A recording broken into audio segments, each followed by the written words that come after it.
Давайте перейдем к открытым НКО. Я вспомню все, что мне говорят некоммерческие организации, что материалы не берут, что же нам делать, просят деньги, денег нет, они просят за публикации или просто не берут, потому что написано не так, как нужно. Вот это я часто слышу, и в этом случае, и вспоминаем про партнеров наших, про открытые НКО, у нас на самом деле в России где-то, наверное, порядка 4 проектов, которые абсолютно бесплатно в формате блогов и дают возможность и доступ к большой аудитории. Но открытые НКО, в чем разница открытых НКО? В том, что у них постоянно работает штат людей, которые не просто берут информационный повод, они его корректируют и потом начинают продюсировать внутри региона. То есть, допустим, я вот из Башкирии, из города Бирск. У меня, допустим, в моем родном городе открыли музей. Я пишу об этом, захожу на сайт открытых НКО, пишу об этом новость, и ребята, как, я не знаю, как волшебники, или, наверное, да, волшебники, они берут мой информационный повод, корректируют его и отдают медиа в Республике Башкортостан этот повод дальше расходиться. То есть они таким образом, такой продюсерский центр, мне кажется, целый. Если очень просто, вот занимаются люди этим. И Оля приготовила презентацию. Да, давайте посмотрим. Да, здравствуйте, дорогие друзья. Еще раз, меня зовут Ольга Гриц, представляю медиаплатформу «Открытое НКО». Хочу еще узнать, кто-то работал уже с нами? Было бы сотрудничество? Отлично. Есть. Смотрите, мы работаем с 2019 года, то есть уже порядка 3 лет. Вот. За это время, конечно, мы поддержали огромное количество проектов. Сейчас коллеги выведут презентацию на экран, которая поможет рассказать более наглядно о той работе, которую мы ведем. В целом сейчас у нас на сайте зарегистрировано более 220 человек. За эти 3 года мы разместили более 7 тысяч публикаций, и более 6 вышло в федеральных и региональных СМИ. Вот. Сейчас мы ждем презентацию. Еще раз цифры. Более 200 человек. 220 тысяч человек, да, на сайте пользователей. Хорошо.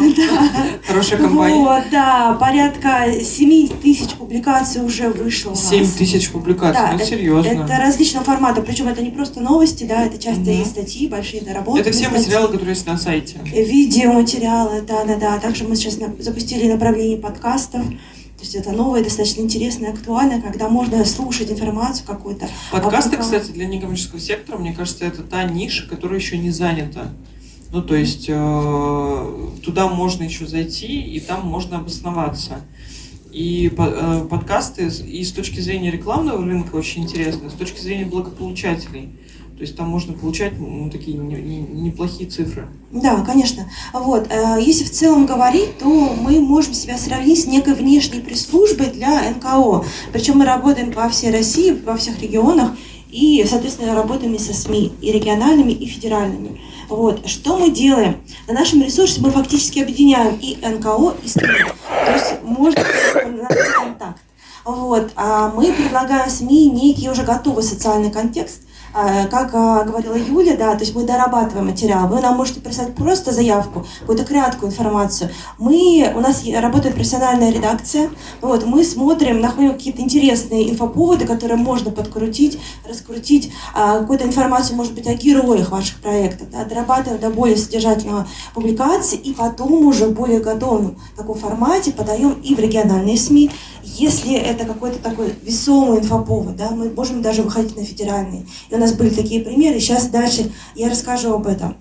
Естественно, мы помогаем НКО с подготовкой материалов, поскольку пиар-службы очень редко у НКО есть какие-то профессиональные пиарщики, да, которые пишут готовый текст и как-то знают, как освещать. Вот запускается условно какой-то проект, а нужно ли о нем заранее говорить, да? Нужно ли в процессе, или может быть по итогам, да? Не совсем понятно, как сделать так, чтобы о нем узнали. Вот. И еще дополнительно мы обучаем НКО, естественно. У нас есть и обучающие занятия по подготовке видеоконтента и ряд других направлений. Зачем вообще в принципе это нужно СМИ? СМИ, конечно, поддерживают социальную тематику, да, и готовы размещать публикации, но они не всегда знают, что реально происходит даже в своем регионе, потому что НКО много, активности много, да, и если мы расскажем о себе, соответственно, у нас есть шанс попасть на страницы изданий. Вот. Также на нашем сайте можно найти информацию по любому региону. То есть журналист заходит, выбирает нужный регион и смотрит, что реально сейчас происходит. О чем можно написать, может быть, на какие-то мероприятия пойти местные, вот, и каким-то образом подсветить. Также мы фактически некий масштабный пробона проект. Для НКО чем мы полезны? Мы устанавливаем этот прямой диалог со СМИ, когда НКО боятся, нет опыта, да? Мы помогаем с профессиональной точки зрения, инициируем публикации в федеральных, региональных изданиях и компенсируем отсутствующие профессиональные навыки. Но каким образом можно начать с нами работать? Можно зарегистрироваться на нашей медиаплатформе, разместить заявку, информацию о ваших активностях, вот, и наша редакция с вами свяжется, и дальше уже будем готовить какие-то... А регистрация физического лица, не организации, то есть возможно. это конкретный человек, да. Конкретный человек, который, например, там, не знаю, даже волонтер, может, он организация, да? Ну, фактически да. То есть, смотрите, если говорить об НКО, не всегда сразу, условно, создается юридическое лицо, да? Бывает, инициатива запускается, и позже она оформляется юридически. Получается, это организация, сотрудники, волонтеры и просто могут быть даже журналисты, которые социалкой занимаются. Да, журналисты на самом деле у нас тоже подписываются, да, мы делаем рассылки даже информационные по ним. Вот. А что вообще в принципе не стоит присылать, да, какую информацию? Информацию без инфоповода. Например, мы такая-то организация, мы работаем в регионе. Хорошо. А что у вас происходит, да? О чем мы можем говорить в СМИ? И что будет интересно реальным читателям? Вот это вот уже вопрос, который интересно обсудить и как-то изложить на бумаге. Вот. Не интересны, не востребованы какие-то сухие отчеты о деятельности организации. В этом году мы провели 150 проектов. В них приняло участие 200 тысяч человек. Класс. А что было реально? Какие проекты вы реализовали? Каким реальным людям вы помогли? Да? Как вы изменили человеческие жизни? Вот. Это важно читателям, и об этом будут писать журналисты. Перечисление событий каких-то, которые не имеют общественной значимости. Ну, к примеру, у нас в офисе появилось дополнительное помещение. Мы присоединили, вот у нас теперь более комфортно работать. Здорово. Это помогает оптимизировать какие-то внутренние процессы, да, рабочие. Но это неинтересно читателям. И это не то, чем вы можете гордиться как организация. Да? Это не какие-то результаты вашей работы. Вот. Также какие-то формальные формулировки, фотографии, видео плохого качества, они тоже не берутся СМИ. У нас очень важно, конечно, визуальное сопровождение того, о чем вы говорите. Вот. Ну, естественно, это важно не только для печатных, но и для интернета. Я вспомнила такое, помните, обложка была в региональном СМИ, где сидит мужчина, сложа руки, и надпись «Мы не сидим, сложа руки». То есть, в общем, все эти заседания, где люди сидят за длинными столами, с грустными лицами, то есть это лучше не прислать. Да, конечно, это и внутренние такие вот бизнес-процессы, организационные моменты. Да? Но когда мы хотим поделиться широкой аудиторией, то тем, чем занимается наша организация, каких реальных успехов, результатов мы достигли, ну, с заседанием это немножечко не о том. Это для формальных отчетов больше. У вас же был, я помню, у вас какое-то время назад был гайд по тому, как делать фотографии, какие нужны фотографии. И мы даже этот гайд использовали в социальных сетях медиашколы НКО, и мы постили его. Там были очень краткие правила, как нужно фотографировать. То есть там не фотографировать напротив окна, там не фотографировать, там заваливая горизонт. Ну, то есть такие базовые принципы, как это должно выглядеть. Да, конечно. И сейчас, более того, мы уходим даже от фотосопровождения к видеоконтенту, поскольку он позволяет читателям, зрителям погрузиться в проект, в то, что происходит, и как бы пережить реальные эмоции. Вот. И более того, мы сейчас уже запустили обучающие даже курсы по подготовке видеоконтента. То есть любой видеоролик — это не просто набор кадров, любых. Да, нам нужно продумать сценарий. О чем мы будем говорить, каким образом будем подавать информацию, через какие видеоприемы, используя какие видеоприемы, да, мы достигнем нужного нам эффекта, результата, чтобы зритель, который никогда ничего не знал о нашем проекте, что-то узнал и что-то для себя вынес, да, и сделал какие-то определенные выводы. Вот. И, естественно, это тоже определенное мастерство и требует определенных знаний. Вот. Сейчас техника позволяет, у каждого телефон позволяет Да. нормально фотографировать. Я могу сказать так, федеральные медиа имеют тенденцию в федеральных редакциях. Сейчас многие фотографы с телефона делают фото. Ну, то есть они не носят там с собой огромную технику, тяжелую, дорогостоящую. И стрингеры просто фотографируют на телефон. Да, и фото, и видео запросто можно снимать на телефон, и это расширяет на самом деле наши возможности, потому что это не требует каких-то прям специальных глубоких навыков по настройке техники, вот, и на выходе мы получаем... А есть ли у вас такие стоп-вещи, которые прям вы никогда не берете и никогда не постите? Ну да, это, во-первых, информация о платных услугах, но, к примеру, проходит какой-то обучающий семинар для кого-то, мы эту информацию не размещаем, это немножко другая рекламная история. Мы не размещаем анонсы платных мероприятий каких-то. Плюс мы не говорим о финансовых сборах, это немножко другая история. Почему про финансовые сборы вы не говорите? Но все-таки это больше к краудфандингу относится, а мы все-таки СМИ. Да, мы говорим о том, какие проекты реализуются, какие НКО работают. Если мы говорим о финансовых сборах, то можем немножко в другом. Мы можем зайти через героя, как очень правильно говорила Женя, да, показать реальную историю и как НКО конкретная помогла. Да. Ну, честно говоря, мне кажется, для медиа, которые рассказывают про финансовые сборы, еще нужно заложить определенное время на мониторинг этой истории, так ли это или нет. Потому обязательно. Что проверка, в нашу бытность есть до сих пор ходят люди с коробками по метро там, или в автобусах и собирают деньги на людей, которых не существует вообще. Ну, то есть таких тоже есть, к сожалению. Да, конечно. Вот, и это требует еще дополнительной экспертизы, дополнительной команды. Просто если они будут публиковать прям сборы, им придется сильно расширить штат для того, чтобы каждую просьбу о помощи еще прогонять через это. А это отдельная большая работа. Да. Конечно, это огромный штат экспертов еще нужно. Да, это не... Каждый должен заниматься своим делом. Да, все У верно. нас есть еще 5 минут до вопросов. Вы готовьте вопросы, пообщаемся. Да, и кратенько хочу рассказать о тех кейсах, примерах проектов, которые мы поддержали и какой медиаэффект они получили. Пример Паша Дед Мороз. Это история об 11-летнем мальчике из Нижегородской области, который очень любит животных. Ему пришла в голову такая идея. Рисовать картины, продавать их, на эти деньги покупать корм и кормить бездомных кошечек, собачек. Вот, мы об этом узнали, вот, мы связались с мальчиком, с его родителями, подготовили интервью, и эта история получила очень большой медиа-охват, и вот вы даже видите, какое количество СМИ, это некоторые из изданий, которые подхватили историю и написали, рассказали. Следующая история – это дед Валерий из села Волжской области. Пожилой дядечка, у которого проблемы со здоровьем, родных нет, он считал, что человек не живет, если он не делает что-то доброе и хорошее в жизни. Ему пришла в голову такая идея под Новый год рисовать открытки на льду реки, чтобы люди, проезжая по мосту, видели новогоднюю открытку, и у них улучшалось настроение.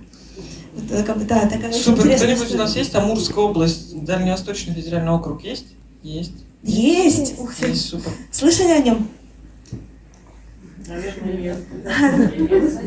Слышали, вот видите, замечательно. Ага. Да, и... Слышали? Господи, давайте вот таких историй будет больше, пожалуйста.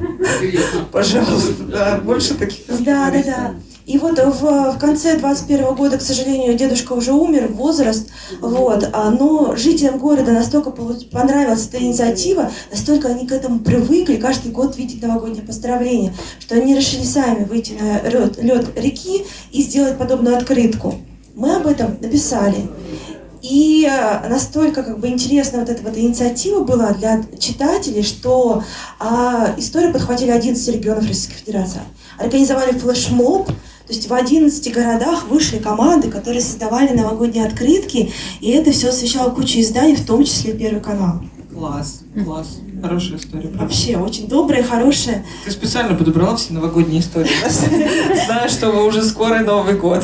Ну да, потихонечку приближается. И третий интересный кейс – это кейс о том, как людей сравнивали с какими-то мультипликационными образами. Есть некий фонд «Великан», который работает, помогает людям с заболеванием агромегалии. Вот. И они нам прислали информацию о том, что да, мы работаем, мы поддерживаем этих людей. Вот. И мы связались непосредственно с фондом, узнали более детальную информацию об их работе. Посмотрели, возможно, кто-то из известных людей тоже болеет этим заболеванием. Нашли, оказался Николай Валуев, мы с ним связались, взяли интервью. В процессе изучения этого вопроса выяснилось, что мультфильм «Шрек», главные герои, образы главных героев мультфильма были списаны тоже с людьми, страдающими этими заболеваниями. Мы подготовили огромный материал, и более того, интересно, что наши материалы разместили не просто СМИ, а ассоциации пациентских организаций, в которые входит 35 стран мира. То есть они написали, что в России есть такой фонд, он работает, он помогает людям, и вот уже есть такие-то результаты. И на самом деле это очень такое большое и значимое достижение для нас не просто как для, условно, отдельных НКО или СМИ, а для нас как страны. Очень важный момент сотрудничества. Когда вы нам присылаете, нам или вообще СМИ, какую-то информацию, важно ее присылать заранее. Не когда этот проект прошел, вы уже там все закрыли полностью, немножко отдохнули, перевели дух, и через 3 недели после завершения проекта написали: слушайте, а у нас был такой-то проект, а у нас было то-то, то-то, то-то. Это все здорово и супер, но информационный повод уже ушел. Вот важно говорить о проекте желательно заранее. А за сколько? За сколько? За неделю? Ну, хотя бы за неделю. А можно и заранее. То есть чаще всего проект вы начинаете готовить более чем за неделю, потому что есть внутренние организационные моменты. Вот. А мы в это время можем тоже проанализировать его более детально и понять, что мы можем подсветить, на какие моменты мы можем сделать акценты. Может быть, поговорить с какими-то участниками заранее или на мероприятии, позвать СМИ. То есть вот эти вот все моменты мы можем заранее продумать и организовать. Естественно, по скриптум это сделать будет уже невозможно. Ну, да. Вот. Ну, естественно, когда вы организуете что-то, да, вам важно понимать, зачем вы это делаете. Это не действие ради действия всегда. Есть определенная цель. И вы уже сразу, подавая нам какую-то информацию, можете об этом сказать, а мы вам поможем это докрутить до такого состояния, чтобы читателям было интересно и понятно. Вот. Естественно, любая публикация — это не просто текст, это еще и эмоции. Мы все живые люди, нам интересно читать истории людей, и важно, интересно сопровождать тексты такими какими-то фактами. Вот. Текст должен быть адекватный, уникальный, должны быть живые истории. Вот. И еще у нас новое направление, которое мы запустили с прошлого года, это работа социальных репортеров во всех регионах Российской Федерации. Социальные репортеры? Да. Это кто? Это люди, которые вращаются в сфере НКО, знают о социальных активностях в регионах и могут нам об этом рассказать. Хотя бы кратко сказать: ребята, а у нас будут вот такие-то проекты, потому что количество регионов в нашей стране огромное, количество НКО еще больше. Вот. А команда, естественно, наша ограничена, и мы не всегда можем вовремя уловить какие-то вещи. Что нужно сделать, чтобы стать социальным репортером? Нужно нам написать по контактам, которые у нас указаны на сайте, и сказать, что я хочу быть социальным репортером. Уже письмо приходит мне, я вас уже инструктирую, что и как дальше, каким образом мы организуем нашу работу. У нас есть чат для поддержки коммуникации со всеми социальными репортерами в Телеграме. Вот. И плюс за каждым социальным репортером устанавливается некий куратор от нашей редакции. То есть непосредственно социальный репортер говорит о тех новостях, которые будут происходить в регионе, а редакция, куратор помогает этот материал создать. То есть для того, чтобы вам быть социальным репортером, вам не обязательно быть крутым пиарщиком или супер-мега-журналистом. Вам просто нужно хотя бы что-то знать о том, что происходит в ваших регионах. Вот. И следующее направление — это подкасты, да, о котором мы уже коснулись немножечко. Прям одна секундочка. Вот. Ну, естественно, есть добрые дела, интересные проекты, и о них нужно говорить. Не находиться в тишине, а говорить громко, много, чтобы о них знали, и не в плане просто информационной поддержки, а чтобы вашим опытом могли воспользоваться ваши коллеги, да, может быть, организовать подобные инициативы. То есть это на самом деле очень важно. И за период запуска этого направления нашими участниками подкаста стали фонды «Люди будущего», «Старость в радости», «Доброделы», «Я свободен», «Добродомик» и очень многие другие, в том числе различные известные люди. В принципе, дальше идут наши контакты. Мне кажется, вообще подкаст — это самая незатратная история с точки зрения контента. То есть, если видео, вы понимаете, нужна картинка хорошая. Да. Для подкаста, по сути, нужен телефон и какой-нибудь, например, недорогой микрофон, который можно заказать на Озоне или там на Алиэкспрессе, да, который будет достаточно чувствительный. Все остальное, это можно прямо на телефоне, в приложении смонтировать. Да, более того, сейчас можно просто на диктофон телефона записать ответы на те вопросы, которые мы вам зададим. И фактически не обязательно присутствовать здесь, в Москве, например, да. Вы можете жить во Владивостоке, и мы с вами будем общаться при помощи телефона. Есть люди, которые живут в Владивостоке. Да, вообще Супер, замечательно. спасибо.